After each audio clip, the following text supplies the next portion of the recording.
पाकिस्तान जो है, जब उसको पता होता है जब मेरा काम है तो किससे मुझे काम कैसे निकलवाना है, they are good networkers also. क्योंकि पाकिस्तान जो है उसकी क्रेडिबिलिटी बन गई है, वो दोनों साइड को एक्सेप्टेबल है, ईरान को भी एक्सेप्टेबल है। आसिम मुनीर जो उनके आर्मी चीफ है बात कर रहे हैं, साथ में बात कर रहे हैं वाइस प्रेसिडेंट जेसी वैंस से। इजराइल को हमने हिंदुस्तान में एक बहुत बढ़ा चढ़ा के मिलिट्री ताकत बोला हुआ है जो वो नहीं है। आज पाकिस्तान ही इकलौता कंट्री है जिसके तीनों बड़ी ताकतों के साथ रिश्ते अच्छे हैं। हमारे एनालिस्ट कुछ भी कह लें, अगर हिंदुस्तान को तरक्की करनी है तो उसको पाकिस्तान के साथ रिश्ते नॉर्मल और अच्छे करने चाहिए। इस दौर में तो शायद कोई कह ना पाए, क्योंकि हर दूसरे इंसान को पाकिस्तानी और देशद्रोही होने का टैग लगा दिया जाएगा, और अगर ये हो जाएगा तो शायद बीजेपी की पूरी पॉलिटिक्स ही धराशायी हो जाएगी। हिंदुस्तान का आज नेशनल इंटरेस्ट ये है कि आप जो है उसके अमेरिका के दुमछुल्ले मत बने,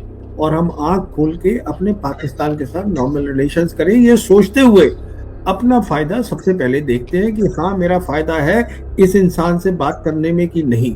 अगर नहीं है तो वो क्यों बात करेगा। तो कहने का मतलब ये है कि पाकिस्तान जो है, जैसे आप बता रही हैं, एक मीडिएटर के तौर पे फिर से आ गया है सामने। हर मुल्क देखता है कि अगर मैं दूसरे से बातचीत करूं तो क्या मुझे भी फायदा हो रहा है।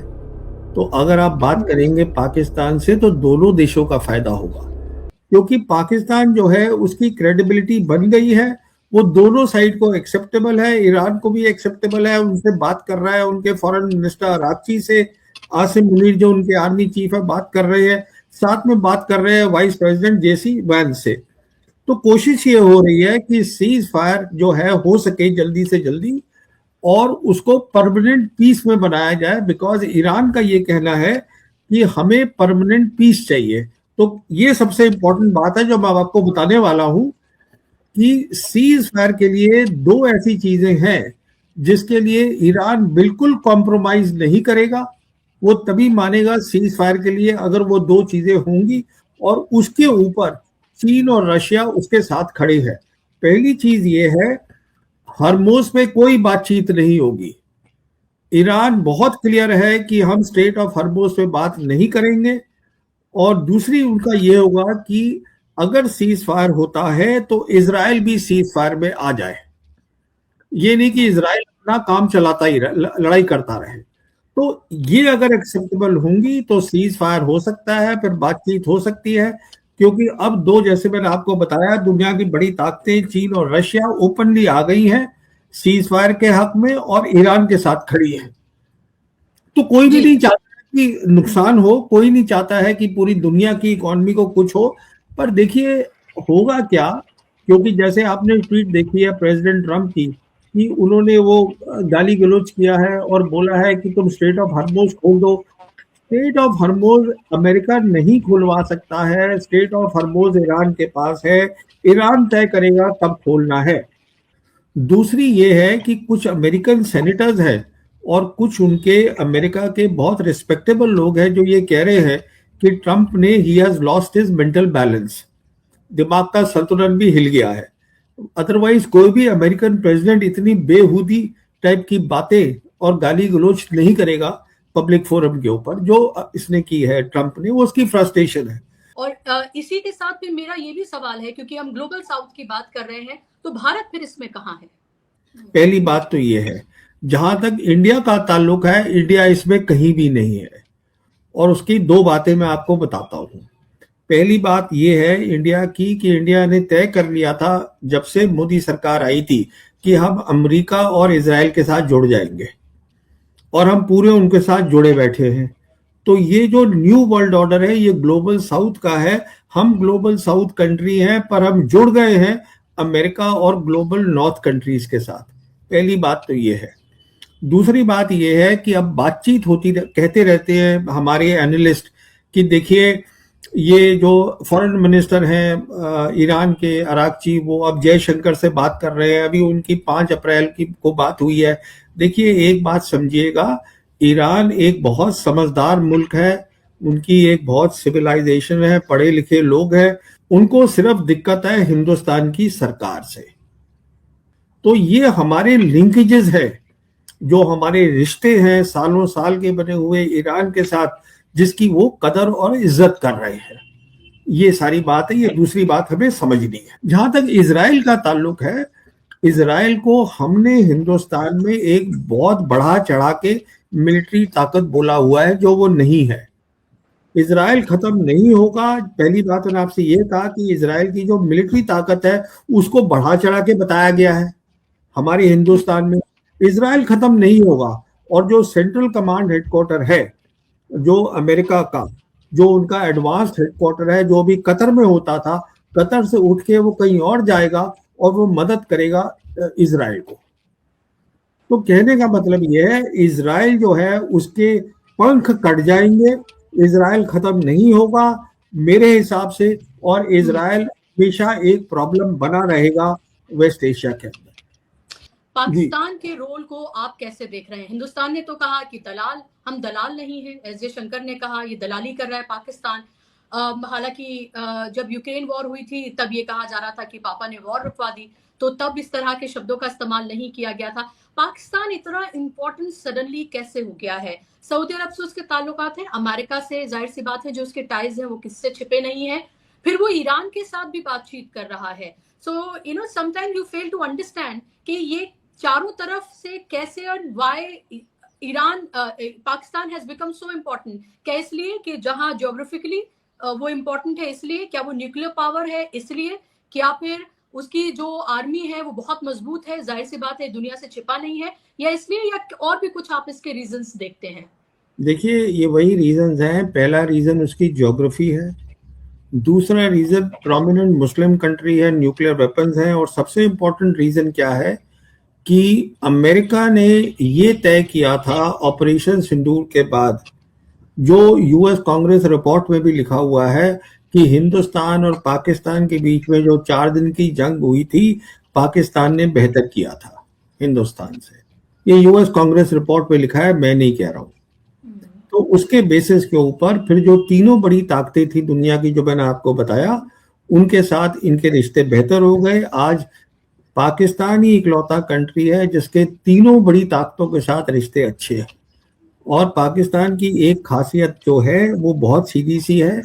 पाकिस्तान जो है, जब उसको पता होता है जब मेरा काम है तो किससे मुझे काम कैसे निकलवाना है, they are good networkers also, जो एक नेगेटिव चीज नहीं है, एक पॉजिटिव चीज है।